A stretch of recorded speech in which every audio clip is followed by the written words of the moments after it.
Chicago, it's Startup Hype Man, the podcast.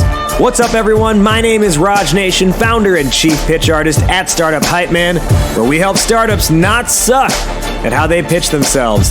How? By making sure their audience sees them not as the best, but as the only. And this podcast is the only show where you will hear from leaders in the startup ecosystem sharing a piece of their heart, their mind, and their story on how they are charting their own path, growing their companies, and choosing not to play the game, but to change the game. Before we get going, hit the subscribe button on your podcast app so you never miss an episode.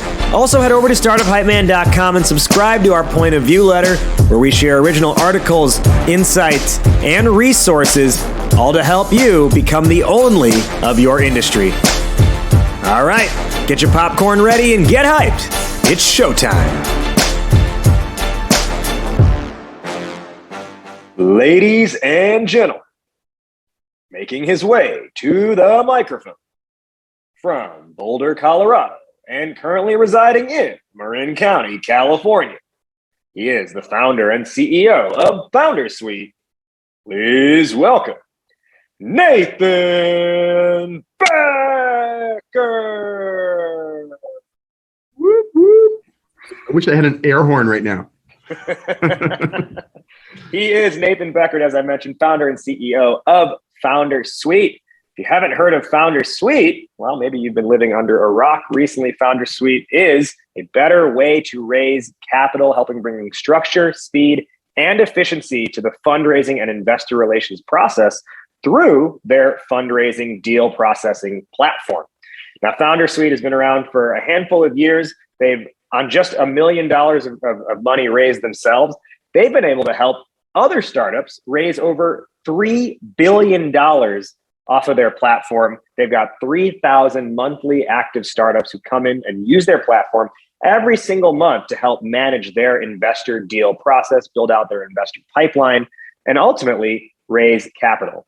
And all of that said, our topic today is something that Nathan's got a ton of experience in. So from one Nathan to another, my last name being Nathan, your first name being Nathan. Nathan, welcome to the show. Our topic today is building an investor pipeline. Why is this on your mind and why is this important to you? Yeah, thanks. Thanks for having me on the show. First of all, why is it on my mind? It's all that I've thought about for the past, 8 years, basically. And why is it important? Because you're an entrepreneur, you want to raise money. It's not rocket science. Anyone can learn how to do it. But there are a lot of nuances to the fundraising process. There are a lot of ways to do it right and to do it wrong. And one of the very right ways to do it is to build a pipeline of investors, meaning a good, solid target list of investors, and then run a process, meaning you run a really efficient kind of sales process to get momentum going for your deal. So that's the right way to do it. So that's why it's always on my mind. And we've been building out our product line to kind of match the right way of fundraise. We're going to dive all into that whole process. And I should say, not just building an investor, but building a successful investor pipeline at that. Now, before we do that, let's peel the onion back a little bit and learn more about Nathan Beckord himself. And just a quick disclaimer on this episode. Both Nathan and I are both potentially dealing with COVID and COVID-like symptoms in the moment. So apologies if any throats sound scratchy or if any audio quality is a little bit worse. We're both in our self-quarantine settings at the moment. So diving in, I want to learn more about you, Nathan. We look at entrepreneurship generally as the road less traveled. And I think you've actually literally not only taken the road less traveled, but you've also taken the height or the distance less traveled.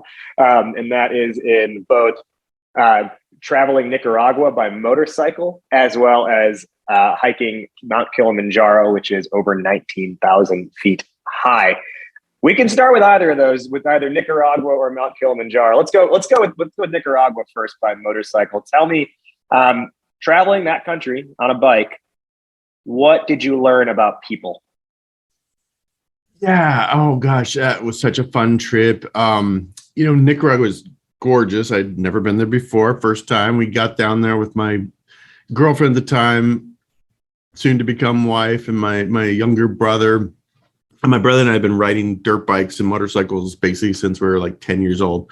And so like let's do this on bikes. And we found a place that rents these. I think they're like Chinese made dirt bikes. They weren't the best quality bikes, but they did the trick. And we toured around, got out on the lake, did the coastal stuff where all the coastal surfer spots, where the surfers hang out in different little coastal spots. What do we learn about people? I mean, people are so friendly and warm there. Nicaragua, I'm not deep into the history, but Nicaragua had a long period of war and guerrilla fighting. And, it was a troubled country for many, many years. Yet you go there now, it's just the warmest, kindest, nicest people. So I guess the lesson there is how resilient a population can be. And I hope some of that maybe applies to what we're seeing in Eastern Europe now with, war in Ukraine and Russia. That the good news is like these embattered populations can bounce back and find joy and happiness and open up their markets, fairly quickly. Yeah. One of the things actually that I've been talking about, so I also teach yoga on the side, and one of the things I have talked about in several classes over the last couple of months is the concept of resilience and how people of Ukraine are exhibiting that, I think, as good as or better than anyone can. And I think, as you're mentioning, people of Nicaragua are doing that or have done that as well. And I think resilience is another just strong entrepreneur trait that exists. Yes. Now, you also hiked Mount Kilimanjaro, right? That's second highest, maybe the highest peak in the world. I don't know if Everest is Everest higher? Everest is higher. Everest is up in the 26, 27. I'm not sure exactly. Kilimanjaro is the highest peak in Africa. So sure. So you've done Kilimanjaro, right? So let's talk about resilience, right? What did that trek, literally, what did that journey teach you about resilience? Yes, like you do something like that. It took, I want to say it was like 5 days of hiking nonstop, and you're starting at a pretty low elevation, 1,000 feet above sea level, and you're slowly making your way through jungles, and the terrain changes, right? You're going through jungles with monkeys, then it starts to thin out, and ultimately you're ending up on a glacier, right? So you're going from jungles to snow in 5 days, all on foot, and it's super exhausting. And the closer you get to the summit, the less oxygen there is. And so it becomes even harder, right? So when you're at elevation, you start at base camp on the final night of the ascent, which I think is about 15,000 feet. And it's already hard to breathe at 15,000 feet. So you're not really sleeping. You're not getting much, rest or recovery for your big ascent the next day. And, I think almost an entrepreneurial lesson is to make it to the top, you have to go slowly and steadily and just really methodically. If you try and go too fast, you'll actually get cardiopulmonary embolism, which your lungs fill up with fluid and you possibly die. Quite a few people have died because they try and go too fast, right? So they have a phrase, poli poli, which is just kind of one step in front of the other, keep going. You start off, I want to say like midnight, the final day to make the ascent. And so you're hiking for close to 20 hours by the time you make it back down. And it's incredibly grueling. But once you're on the top and you're 3,000 feet above the clouds, just standing on this mountain peak, it's the most exhilarating feeling in the world. So it's kind of like entrepreneurship, right? Oh yeah. I mean, especially because, right, we hear so often like the importance of go fast, scale at all costs, growth hack, all that stuff. And you're kind of like, your lesson out of this is like, well, maybe there's a way to be methodical about this and not just blitz scale no matter what.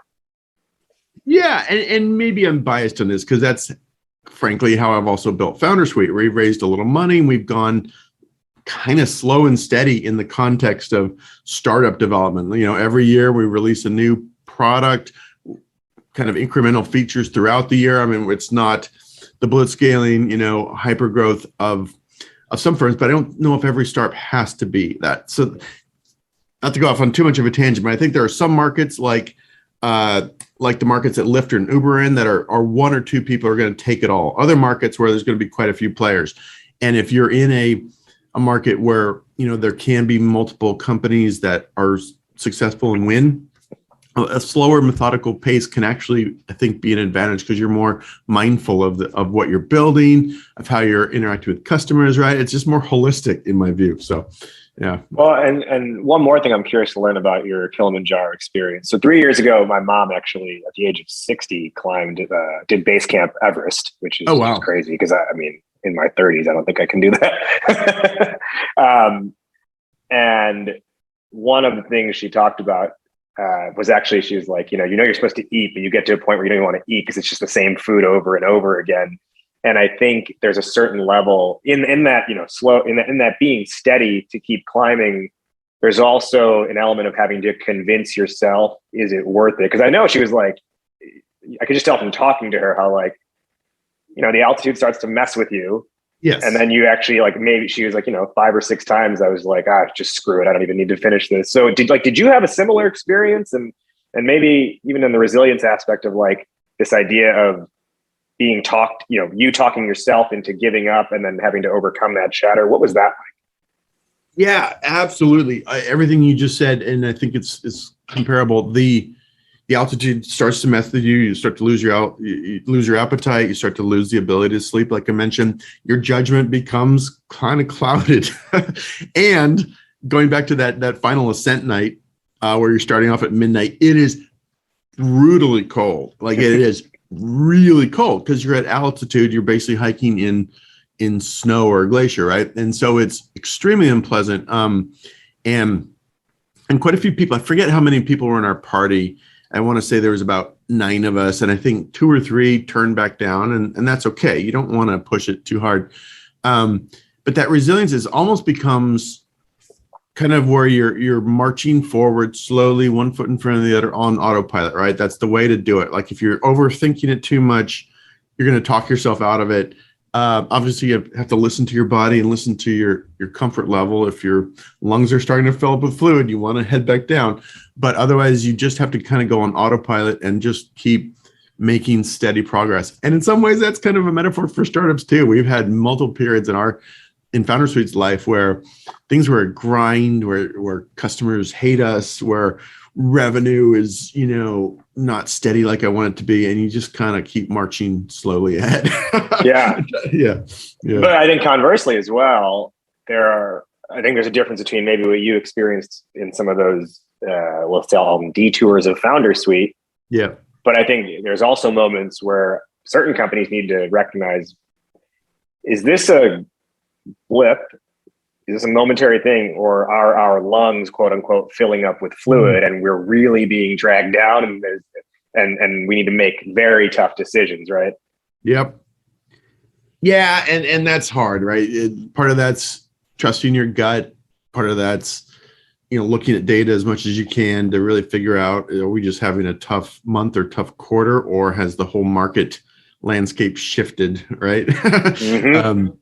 I will say I have a bias. I think many startups I know and founders I've known over 20 years of being involved in startups maybe give up too soon and or make a pivot too soon. I mean, I think any good startup just takes years of kind of grinding it out. And I think a lot of people will get into it, start something. The moment they hit a roadblock or the moment the road starts to get bumpy, they give up or they pivot. I've seen that story way too many times. So I think, I guess I'm on the bias of keep going forward.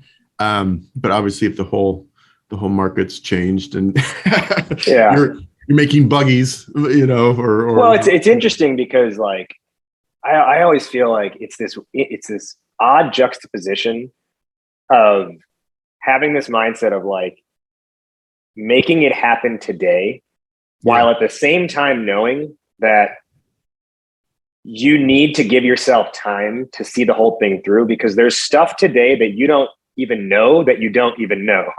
And that's only gonna come with time. And I know in my own experience as an entrepreneur, that's what I've found. Stuff I know today, I absolutely did not know 3 years ago. And there were several points 3 years ago where I was like, should I keep doing this or not? And unless I had the mindset of yes, keep going, but then the patience to be I'm gonna figure this out and I'm gonna learn things along the way, I wouldn't be, in a much better place today, because I kept sticking with it and I just continued to learn and then take those learnings and apply them to the company. Totally. Yes, I agree. Let's talk about sort of your journey then in FounderSuite. right? So, our topic today is building a successful investor pipeline. And I think you are probably the most eminently qualified person to talk about this, given the platform that you built. So if you could expand more on the brief introduction I gave about the platform itself, but also how did you come up with this? What's the backstory there? Yeah, I'll start with the backstory. I always wanted to be an entrepreneur, kind of knew from a childhood age I was going to be an entrepreneur. I didn't know what shape that would take, but then in college I call it kind of lured away by the investment banking track. And so out of college, I went down the investment banking track and worked for a couple firms like Piper Jaffray and JP Morgan, helping companies raise capital. And that was interesting, right? Because I'd be working with entrepreneurs, a little bit later stage companies raising B round, C round, mezzanine, pipes, even a couple IPOs. So it'd be later stage startups, but it was still, working with startups and getting that energy. But even throughout the whole time I was working in investment banking, having a dream job that people would sell their kids for, right? It's really hard to get into investment banking, but it's once you crack it, you're golden. Even though I was doing that and had this job, I wanted to be an entrepreneur. And so I was even like trying to come up with ideas while I was on the payroll at JP Morgan of ideas I could start. And I really didn't have any good ideas. They were all dumb. I wish I could find that journal, because I'm sure if I could go back and see all the stuff, they're like stupid dating apps or variations. Do you still have a notebook? Because I have a notebook in my backpack of just random. It's strictly a random ass ideas notebook. And there's stuff in that I'm like, I can't believe I wrote that down. But do you still have your notebook? I wish I did, because I'm sure it'd be hilarious and I'd feel dumb of all the dumb stuff in there. I don't. It disappeared over the various moves, but yeah. Anyway, working investment banking, like at some point had this idea, well, why don't I actually start a startup that is doing what we're doing here, which is helping companies raise capital. We're using Excel spreadsheets, and we're using all this different junk, to kind of manage the process. Why don't I build a startup that really solves this need and takes it on? And at the same time, one of the epiphany moments was when Mark Andreessen of Andreessen Horowitz came out with a statement that software is eating the world, meaning every little industry, every vertical is going to be impacted, affected, or taken over by software. And that was really like, yep, I think he's right. And this space here, this sort of fundraising, capital raising, investment banking world, raising money for startups, needs to have software for it. So that was sort of the epiphany. And then, so what do we actually build? Well, we started with an investor CRM, which is like a CRM, kind of like a HubSpot or Salesforce for managing an investor pipeline, all the investor contacts and prospects. And then we added an investor update tool for doing ongoing updates, like monthly, quarterly updates to investors. We added a pitch deck hosting tool, kind of like DocSend or Google Slides. We added an email tool for doing like follow-up emails at scale. We added a data room. That's our most recent addition, is a virtual data room. So that's where you upload all your confidential documents and send it out to investors. And then we also have some other things like Founders Market, which are some deals on other products, and a collection of like documents and templates for startups. So really, if you think about how fundraising works, we've got, and I forgot to mention, also a database of investors of close to 200,000 investors in this database. So if you think about how fundraising works, step one is you build a target list. We've got a database for that. Step two is you putting these all in a CRM. Step three, you're doing the communication, sending out your pitch deck. As you're making progress and getting into due diligence, that's where you turn on the data room and start to share and track, your confidential documents. So it's kind of just a step-by-step software for each stage of the fundraising process. Yeah. So let's talk about that, those stages of the fundraising process now. So, at Startup Hype Man, we work with companies literally every week on what their pitch should be. Now, let's say a startup has worked on their pitch. When it comes to actually reaching out to investors, what's the first thing you see most founders go horribly south on? Yeah. Two things that are related to each other. One is like not spending the time to really identify the perfect fit, the really well qualified investors for your startup. I see too many founders, and we see this all the time on our platform. We try and figure out ways to kind of stop it or reduce it, but we see founders who want to, maybe they're in fintech, and we've got, say, 5,000 investors in fintech. They want to just blast their pitch deck out to all 5,000. I'm like, no, you can't do that. We're not going to let you do that. And you shouldn't do that because it might sound intuitive. Let's just get our deck out in front of everyone and see which ones come back. But that, has a lot of ramifications. I just had one founder right before the show. He's like, I've been flagged for spam. I'm like, well, I'm sorry. It's not our platform that did that. It's your practices. His emails aren't getting delivered now because he's spammed too many investors.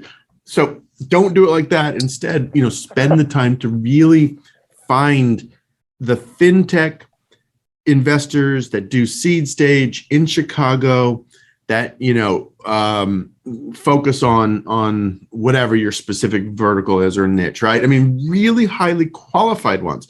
The better you can kind of identify folks who are looking for your type of deal, the better your whole fundraising is going to go versus, trying to pitch some late stage investor that does banking software. You clearly didn't do your homework if you're pitching that person, right? Yeah, you're both under the fintech umbrella, but you didn't do your homework. You're pitching irrelevant people.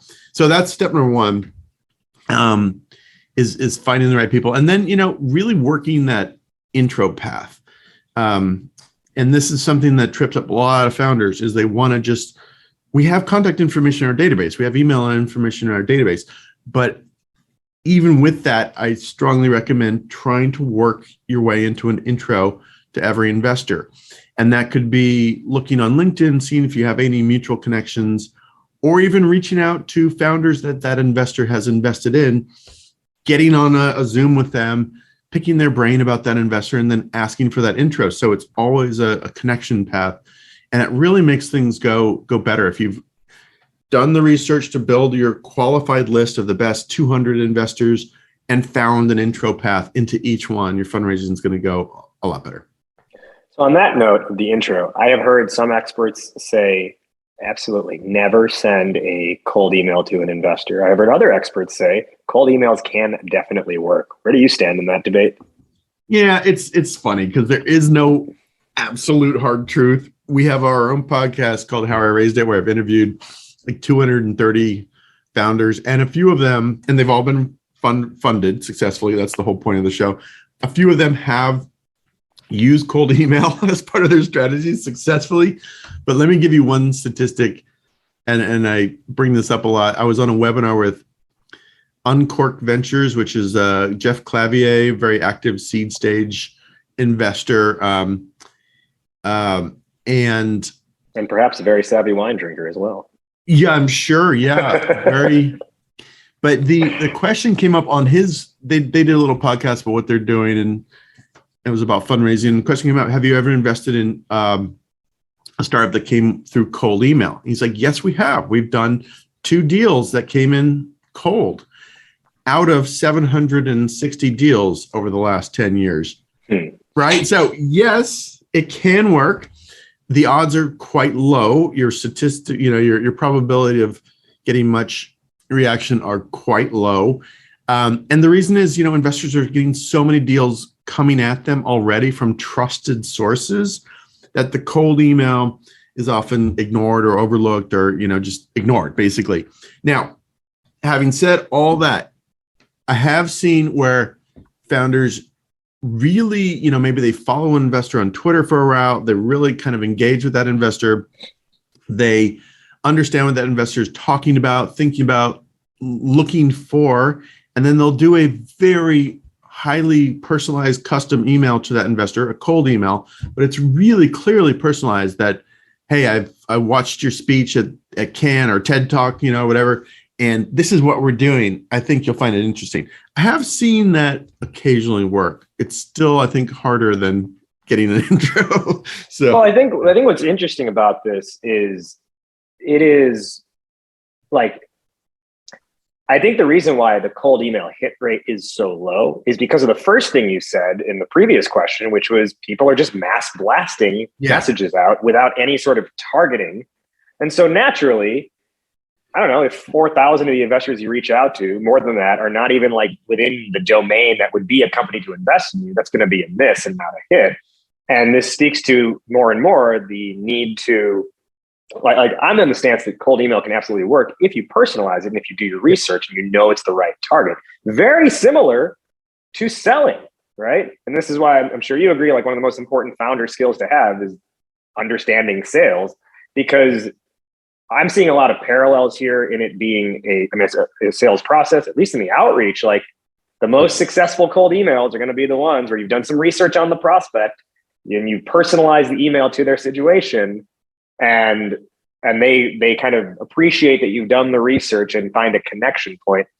Can you give me your read on that sort of I guess comparison of the investor pipeline and reaching out to investors? How do you see that comparing to the idea of building a sales pipeline? Yeah. Excuse me. COVID. I've got my COVID test in an hour. I'm very curious. Each minute of this podcast, we are less and less ourselves. Gonna just melt down in about a minute. Fundraising is absolutely a sales process. I do a talk at different accelerators, and it's absolutely a sales process where you are identifying a list of prospects or targets. You're getting in touch with them. You're presenting your opportunity or your case, and you're trying to move each prospect towards a yes or no decision, right? So it fits the sales playbook, B2B sales, right? To a T, except for that intro part, right? I think traditional sales has more of an appetite for the cold outreach, the cold call, cold email, whereas fundraising is a little more cloistered or guarded about that. So it is absolutely a sales process. And, also you're kind of tapping into other things, other dynamics of the sales process, like creating FOMO, right? And this is even more important than in B2B sales, right? Because in fundraising, you're creating the FOMO, like, I've got this hot deal. My startup is a hot deal, and we're raising money now. And then we're done on May 31st. We're done. Whereas, of course, sales, if you're selling software or something, there's no like hard deadline. You still might create FOMO or whatever triggers to get people to act, but it's a little different. So, yes. So many lessons from sales can be applied to fundraising. And I think that's why I talk about just running a process, having a pretty methodical approach to it, versus a scattershot approach is really important too. So let's talk about how we can be methodical then, because I think there's a lot of, as there should be, there's a lot of emphasis placed on securing that first meeting. Yep. Similar to selling, the first meeting is the introduction and the close is probably going to happen multiple meetings later. So at least in sales, I'll say this, like from a lot of experience, like as the seller, you have a lot of room to be like, hey, here's how I'd like to run today's meeting. How does that work for you? Does that sound good to you? Do you want to make any changes? Like you can set an agenda for them. Can you do the same thing with an investor, or is an investor going to be like, what are you trying to do? What are you doing trying to tell us how to run our meeting? Yeah. It's funny because the answer to that depends on how much momentum you have for your deal. And once you get momentum going on your deal, then you literally can set the agenda, the timeline, everything, all the details, the hoops that must be jumped through by that investor. Before you get the momentum going, you're sort of at their beck and call in terms of how it plays out, right? So the answer really shifts depending on whether you have momentum or not. And momentum is a bit of a fuzzy term, right? You kind of know it when you feel it. When investors start to respond to you and even chase you a little bit, that means you've got momentum. But so how do we create momentum? Well, one way is to do what we already said, really put in the time to identify the 200 or so ideal fit investors, getting those intros all in a pretty condensed time frame.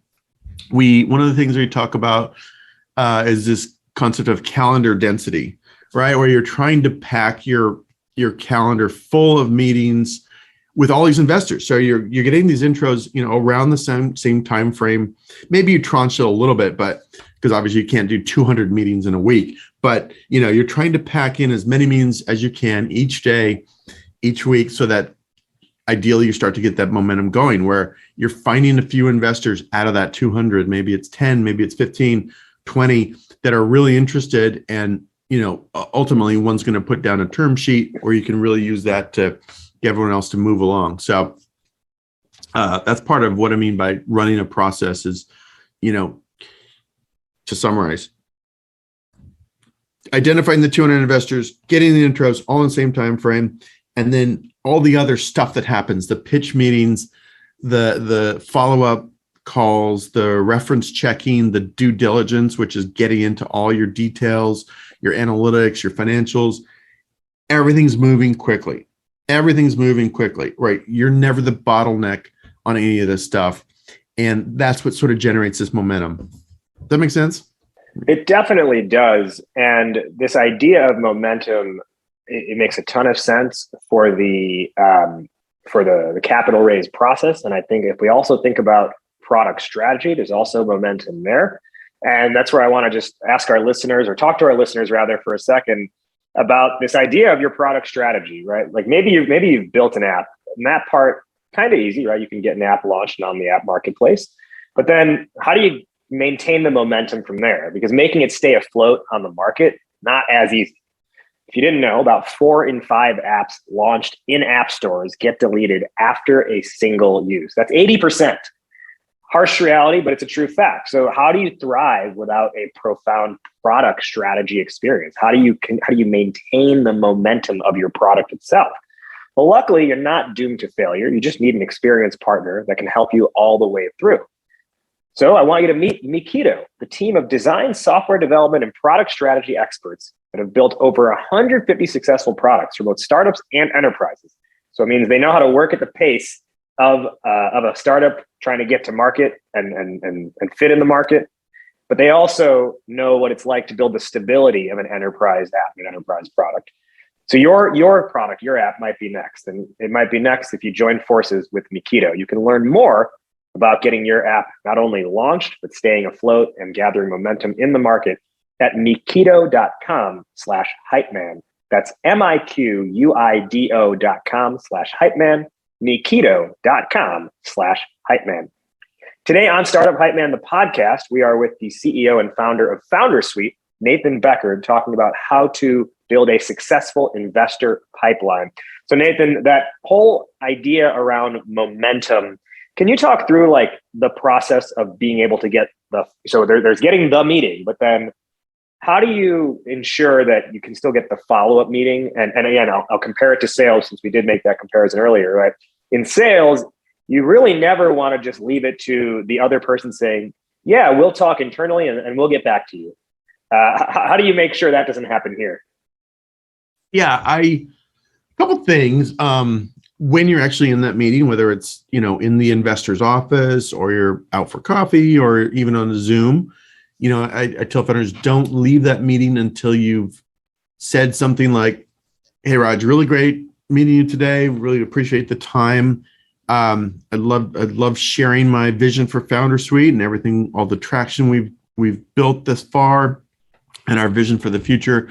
I would love to hear your interest level and what is your typical check size, and then what are next steps? And then I kind of push it back to you, and a lot of times you will get a pretty generic answer of like, hey, next steps are, we'll talk it over at our partners meeting. But, you are trying to get if there's any interest in doing a next step at that meeting, right? If you can pin down even a follow-up meeting that's a good buying signal. If you can actually schedule the follow-up meeting before you've left this meeting. Exactly. Yeah. If your response to me on that question is, hey, let's set up a meeting with our other partners next Wednesday, that's a super strong buying signal from you to me, the founder, that you're actually interested in moving this forward. If you give me the more, hey, we'll talk it over and get back to you, weaker, right? So, and that's, you know, I've seen founders try and have a real hard sales approach, like, great meeting you. Let me know by tomorrow morning if you're, in or not, like kind of putting in these hard. And I don't know if that works that well. I mean, if you have enough momentum, if you have a really hot deal, hot space, your metrics are crazy, you can be more aggressive like that. But oftentimes, one of the things I think I heard someone on our podcast say is fundraising is not actually a sales process. It's more a search for believers. You're trying to find those people who believe what you believe in terms of how the future plays out. And so it will happen a little bit more organically. If you also had this share, investors often will have a thesis about where blockchain goes or where the future of digital health goes. They have a thesis on that, and they're kind of searching for startups that fit their thesis. And so that's what it means by, fundraising is a search for believers. You're kind of finding those places where they have a octagonal hole and you've got an octagonal peg, and it just sort of naturally goes. Yeah. So anyway, I guess to summarize that, just don't over worry about it, because a lot of investors are going to ignore you, ghost you, tell you no for a bunch of dumb reasons that don't really have anything to do with your business. But make sure you're asking about their interest level and what are next steps every time you meet with them. Simple as that. Would you recommend then, and I'll say this from a sales perspective, one of the things I often teach and do myself is I want to get something on the calendar as a follow-up. Yeah. If there is some initial interest, they are usually happy to do that. If there's a little bit of, I don't know yet, maybe they're interested, but they just have to go through their internal whatever, I'll say, well, why don't we do this? Can we at least put a placeholder on the calendar for a follow-up meeting? And then as that date approaches, if there's not a need to have it because you've changed your mind, just hit the cancel button. I'll know exactly why. Otherwise, at least if you do feel good, we don't have to go back and forth through email. Does that sound good to you? Like, would that approach work well here too? I think it's worth trying, because then again, you're pushing them a little bit gently into, you're probing and making them play or show their card, right? A little bit. If they don't want to do that, they're probably not really interested. If they're willing to take a placeholder meeting, then there is a little bit of a buying signal there, right? Yeah. Right. So I think that would be interesting. It's a softer, gentler way of forcing them to show their card a little bit. So I like it. I haven't tried that myself, but yeah, I think that's an interesting idea. The other thing I've seen people do a little bit, and again, this helps if you have some momentum going, but again, in this pitch meeting with you, you're the investor, I'm the founder, where I'm saying, thanks for your time today. I'd love to hear your interest. What are next steps? By the way, we're running a pretty tight timeline on this. For the next 2 weeks, I'm taking first introductory meetings. And then 2 weeks after that, everyone who's interested in, digging deeper into our data room, I want you to, or maybe, that would be the third one, whatever. And then, 2 weeks after that is when we're asking for or seeking term sheets from everyone interested. So I've seen some founders lay out a specific timeline where investors kind of have to opt in or opt out by certain dates, and that's sometimes pretty effective, I think. So I think that kind of gets into that whole debate of how much leverage does a founder really have in these situations, right? Can you force a timeline on them, or is it safer to just perennially be taking intro meetings? Is it really a matter of momentum, as you've said before? I know, and this is what's hard about this, is there aren't these hard and fast answers to this. If you have a hot deal, even before talking to investors, your deal is going to be hot because your metrics are screaming up and to the right. You're in a super hot space, metaverse, Web3, whatever the buzzy thing is at the moment, right? Then you have a little more leverage to kind of create that timeline. And of course, once you've started the process, start talking to investors, and you start to get investors really getting interested, even before putting down the term sheet, then you can really create that timeline and you'll start to have the leverage, right? And then of course, once you get a committed investor, someone who wants to lead the round, you have a ton of leverage, right? So, I'd kind of maybe tell founders to take a honest assessment of their situation, whether they're just beginning the fundraise, what the assessment would be, how hot do you think your startup is going to be when it goes out to market? If you're in the middle of the fundraise, the assessment is, what true buying signals. I've talked to 50 investors so far, and 30 of them want to move into diligence and data room and term discussions. That's a lot of momentum, right? My leverage feels strong. Let's set this timeline and get this thing done, right? So, speaking of lead investors, why is it that so many firms don't want to take lead? Because it seems like it'd be nice to be the firm that can set the terms for anyone who wants to get in on this round instead of being part of terms someone else has created. So why are so many, their thesis is we won't go lead, or they just, if it's not their thesis, they typically don't take lead? That's a good question. And I'm not sure I have, because it feels like I don't know. And I'm like, am I so naive that I'm like, wait, it seems awesome to be able to set deal terms. Why is no one doing this? Like, what am I missing?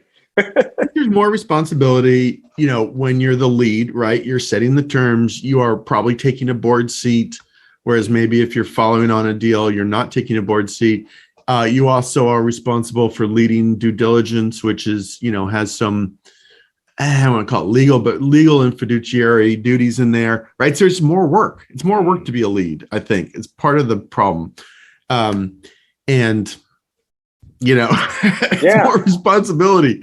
Yeah. Okay. So understanding that, what's your stance on lead investor being just a good size check versus good size check along with strategic support? Yeah, good question. There's a lot in that question. This, again, it kind of depends a little bit. So I would also tell founders to sit down there, do your yoga and meditate on what they really need. What do I actually need as a founder? Do I just need money because I need to hire 7 engineers and 3 salespeople? Or frankly, I need senior counsel on this. I need someone who's been there, done that, because I haven't done this before. Maybe I'm a 22-year-old right out of college founder, and frankly, you need a lot of hand-holding and help. Or maybe you need contacts to break into the mobile carriers, whatever. I'm just making stuff up, right? But I would do a pretty honest assessment of what you actually need, and then whether you need, some firms are very hands-on, tactical, like Andreessen Horowitz, for example. I don't even know their number, but they've built out this huge 100+ services army, people who help with PR and accounting, and I don't even know what all they do, but it's this huge people who are non-partners that help their portfolio companies, right? I'm not making an advertisement for them, but that's part of their pitch and value add to founders is they have this support staff that can help you, right? So do you need that or do you not need that, right? And then I think also, you didn't really ask this, but there's also that branding element, right? If you get a term sheet from Andreessen Horowitz or Benchmark or Kleiner Perkins that has great signaling when you're trying to hire, but at the end of the day, and especially talking to, like I mentioned, over 230 interviews with funded founders, a universal message is find the investor, the person, not the firm, the person that you have the best fit with, right? That's really going to be there thick and thin, that you have a great rapport with, that you would want to go have beers with, not just have a working relationship, right? That's the most important, because you've probably heard this, you're going to be kind of married to this. VC founder relationships last longer than the average marriage. That's an actual statistic. So, think about it from that perspective. I don't know if that's good or bad. Yeah, I know that is. But that's what you're optimizing for. That's time and time again. I think if you really boil it down, you're optimizing for that kind of founder VC connection fit, even above terms, valuation, firm branding, right? So Yeah. Two quick questions before we begin our wrap up. Nathan, a lot of times a founder will hear from an investor, you got something interesting here, not a fit for us right now, or perhaps like we actually need to raise our own fund right now, so we're not making any active investments at this moment. But keep us posted on your progress because we may be interested later on.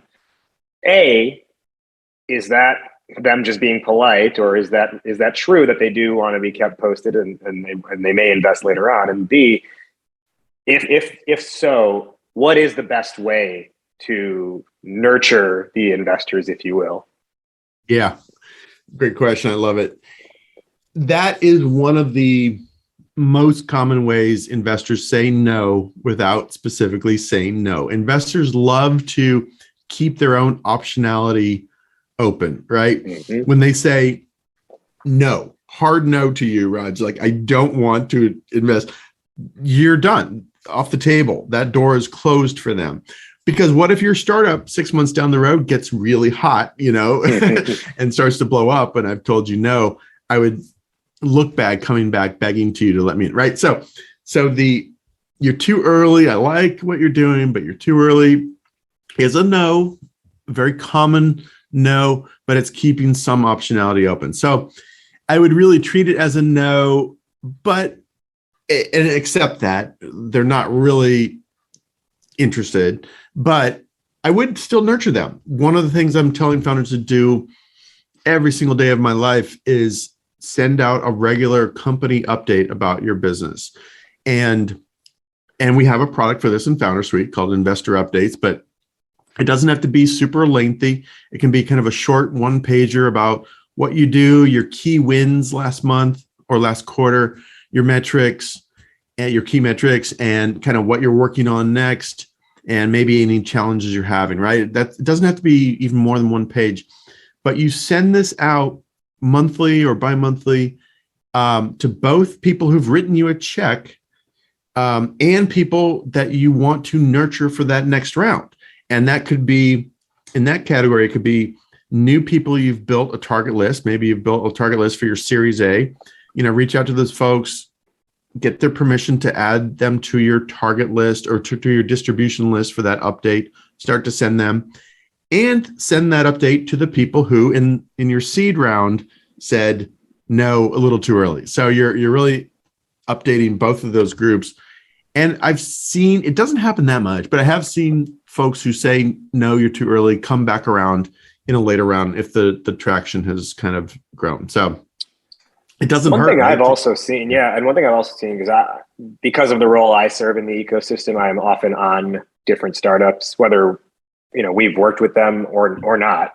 I'm often put on their investor update distribution list, and I also frequently see asks that are put in there. And it's not, in fact, most of the time it's not give us money. It's more like, we're looking for a developer. Please let us know if you know anyone, or we're looking for a contact in this industry to get an in. Do you think that can be a good way to actually activate an investor, even if they're not going to put money in, but to almost like have them be part of your ride, if you will, if they may know someone who they can introduce you to? Absolutely. I think that's, first of all, you should be doing that with the people who did give you money. They have an equity stake in your business. They have a vested, interest in the outcome of the business. Put them to work, ask for their help. And so let me expand on this just a little bit. I actually have two different versions of my investor update. I have one that's for the people who've written me a check already, and it's much longer. It has more of our challenges, problems. It has ask for help, like, we really need help on this stuff. And then ideally, it also has a little section where I'm thanking my investors who did help, right? If I asked for some specific intro to a designer or something last month, and then investor makes that intro, I actually thank that investor publicly in our update the next month, right? So it's a really good way of kind of activating your people. So those are people who have written you a check, but even the prospects who are on your target list, having maybe a little bit easier asks, right? You wouldn't ask because they haven't put money into, they wouldn't ask them for too much, but asking if anyone, and you'll see who's actually kind of following along, right? And if someone does pick up the phone, like, makes an intro to someone, that's a great buying signal, right? Don't you want to work with people who, even before they've written you a check, are helping you with your business? Right. It's huge. Yeah. Yeah. You build up that that affinity early on, so then later on they're going to feel better about entertaining an investment if they've already essentially helped your company grow in some way. Yeah, totally. One last question I've got before we begin our wrap up is around the idea. So let's say you've raised a round. You know that you're going to probably raise another round, not immediately, but I don't know, 6 months, a year from now, maybe even 2 years from now. In that gap, after you raised your round to, and let's even push it out to say the farm. Let's say 2 years from now is when you plan to raise your next round. Yep. Are you still keeping are you still running those nurture things that entire time? Or are you really just like maybe in the 3 months or 6 months leading up to the next round? Is that when you're kicking it back in? Yeah, I probably wouldn't do it for 2 months unless there really are people that you felt a great connection with and you really 2 months. Wait, sorry, 2 months or 2 years? You were saying? Yeah, so I would probably. So yeah, let me answer the question more specifically. I would probably start that nurture to the prospect list 6 to 12 months prior to raising money. 2 years might be a little bit long. They might kind of start to tune you out, But if, let's say, I pitched you for our seed round. You said a little too early, but I really do like what you're doing. Keep me in the loop. Yeah. Maybe I don't do that right away. And then a year later, I'm like, boom, here's our progress in the last year. And you're like, holy crap, these guys made a lot of progress, right? I remember what their metrics were. Now look at where they are, and then I start you on that nurture campaign for maybe, again, 6 to 12 months beforehand. One of my favorite little hacks I'll just leave with is, let's say I start to nurture you 6 months in advance, start sending you these updates, and I send it in, May, June, July, August, and I'm planning to raise money in September. Maybe in that August one, I say, hey, we're planning to kick off our Series A next month. Let me know if you want early access to our pitch materials. And if you have been following along for those 5 or 6 months and you like our momentum and progress, you reach out to me asking for those pitch materials. I've seen deals that kind of get swooped up before even going out to market. It's kind of like the real estate market here in California, where things are getting sold before they even go on the market because they've been sort of nurtured, right? And of course, as a founder, that takes away spending the next 6 months fundraising if the deal gets picked up by your top 5 nurture prospects, right? Yeah, you short circuit that entire process totally. The next time through. Okay, I know I said that would be the last question before wrap up, but that made me think of one more question I got to ask. What's your opinion on, keeping in the loop? Yes, the investor update is a great way to do that. Would you recommend also adding them to your general customer marketing newsletter, let's say, because maybe you've got a strong brand and you want to make sure they see what you're doing directly with the market? That's a good question. I haven't seen too much of that, but I don't know if this is a trend I've noticed over the years, but if I have an interaction with someone, I'm suddenly on their customer newsletter. Without being asked, yes. Yeah. So I think people are kind of used to that now. The only risk I can see in that is if they're getting a customer newsletter from you every week or every other week, and then your investor update once a month, maybe they start to tune out because they're just getting too much from you. And that's the only risk I can see. I actually do think there could be value in, letting them see how your brand is shaping up and all that stuff. That's pretty interesting. So then maybe one path to not oversaturate them is forward them specific ones that you want them to see, or maybe in the investor update include a link worth checking out our most recent, newsletter. Yeah, something like that. I like that. I like that idea. Yep. Look at this. Let's begin our wrap up. Innovating. Yeah, I know. We're innovating on the fundraising process. This has been such a good conversation. So Nathan, where can our listeners find you and where can they learn more about FounderSuite? Yeah, so FounderSuite is simply FounderSuite.com, FounderSuite.com, FounderSuite.com. Find us on Twitter /FounderSuite, Facebook /FounderSuite. I'd love to connect on LinkedIn. We put out a lot of really good stuff for founders on LinkedIn. Once or twice a week, we'll post like 300 questions investors will ask, or a sample term sheet used by Airbnb, or just really good like giveaways and stuff for founders. So follow or connect with me on LinkedIn, Nathan Beckord. Maybe just make a note that you heard about us on the Rogination podcast, so I kind of have a context, because I get a lot of stuff coming in. And then I guess the only other thing is our podcast called How I Raised It, which is those interviews with founders, lots of fun stuff, really deep tactical stuff, like how to run a VC meeting minute by minute, just really tactical stuff that I've learned a ton from. And that's How I Raised It on Spotify, YouTube, and, iTunes, all the usual places. So that's it. Who is one person who you want to shout out? You're not allowed to just say a generic team. Who's one person you want to shout out, whether that is a coworker, a co-founder, a mentor, a colleague, a friend? I'm going to shout out to John Frankel, who is the partner at our venture fund, FFVC.